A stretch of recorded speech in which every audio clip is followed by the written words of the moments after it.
Should we sell the national airline? It's a question that always sparks these really heated debates, right? You've got strong opinions on every side. But what if the way we're even asking the question is the real problem?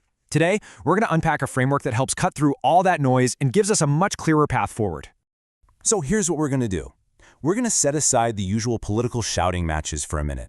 Instead, we're going to approach this problem like a doctor. We're not looking for some pre-written prescription. We are looking for the right diagnosis based on actual evidence. You see, right now, the public conversation is pretty much trapped between two extremes. On one side, you have Camp 1, who says all state-owned enterprises, or SOEs, have to be privatized, no matter what. Then you have Camp 2, arguing that if an SOE is making money, you can never, ever sell it. And this kind of black and white thinking, it just completely misses the point. And here's why that's so dangerous. This quote really hits the nail on the head. When we let these rigid ideological beliefs take the driver's seat instead of a careful, evidence-based diagnosis, well, that's when we get really bad decisions. Decisions that have massive consequences for everyone. And you know what? We don't have to look very far for a perfect example of this. The case of Pakistan steel mills is a classic cautionary tale. Years of ideological battles and a total failure to just diagnose the real issues led to its eventual closure in 2015, a huge loss for the country. Okay, so before any good doctor can make a diagnosis, what do? They look at the patient's chart. So let's do our own reality check. What does the landscape of these state-owned enterprises in Pakistan actually look like? I think the numbers might surprise you.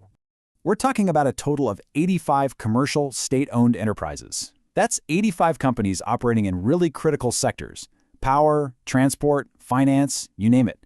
It's a pretty significant portfolio of companies owned by the state. And here's where it gets really interesting. When you break it down, 51 of these companies are actually profitable. Yeah, profitable. Meanwhile, 34 are in the red, making losses. This right here, this single chart completely blows up those simple arguments of sell them all or keep the profitable ones. Clearly, we need a smarter approach. And that forces us to do a complete 180 in our thinking. Instead of getting bogged down in that endless debate about who owns the company, we need to ask a much more fundamental question about every single one of them. Why does this company even exist in the first place? That question, why, brings us right to the heart of what we're talking about today. It's a simple but really powerful diagnostic toolkit, an eclectic framework that all boils down to 3 key questions to help us determine the fate of any state-owned enterprise.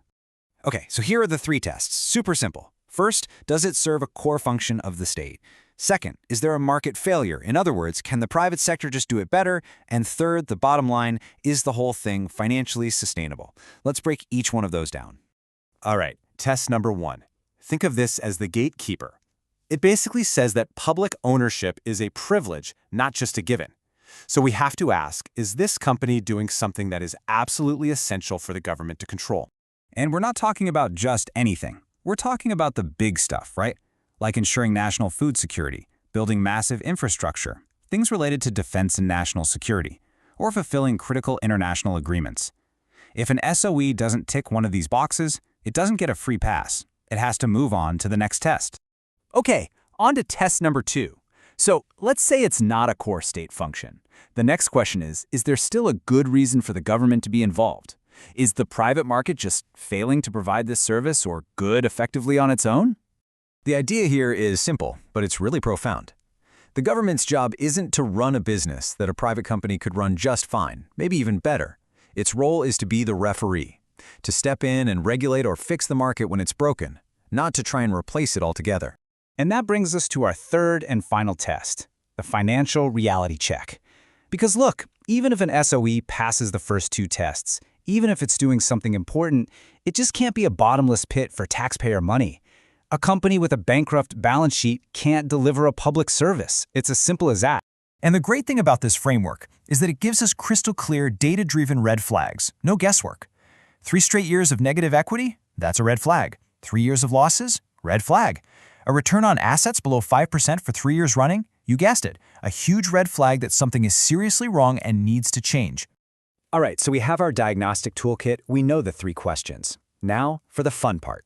Let's actually apply this 3-question test to the very company that got this whole conversation started, Pakistan International Airlines, or PIA. Okay, let's run the diagnosis together. Test 1. Does PIA serve a core state function? The answer is no. Test 2, is there a market failure? Absolutely not. The airline industry in Pakistan is super competitive. And Test 3, the big one. Is it financially viable? Well, with 850 billion rupees in accumulated losses, that is a massive, definitive no. The diagnosis couldn't be clearer. And this slide just brilliantly illustrates what's at stake. On the left, you've got Pakistan's banking sector. After reforms cut down the state's share, the whole sector just exploded. It started paying massive taxes, service got better. A huge success story. And then on the right, you have PIA, a story of what happens when the state stays in a competitive market, and it leads to staggering, mind-boggling losses.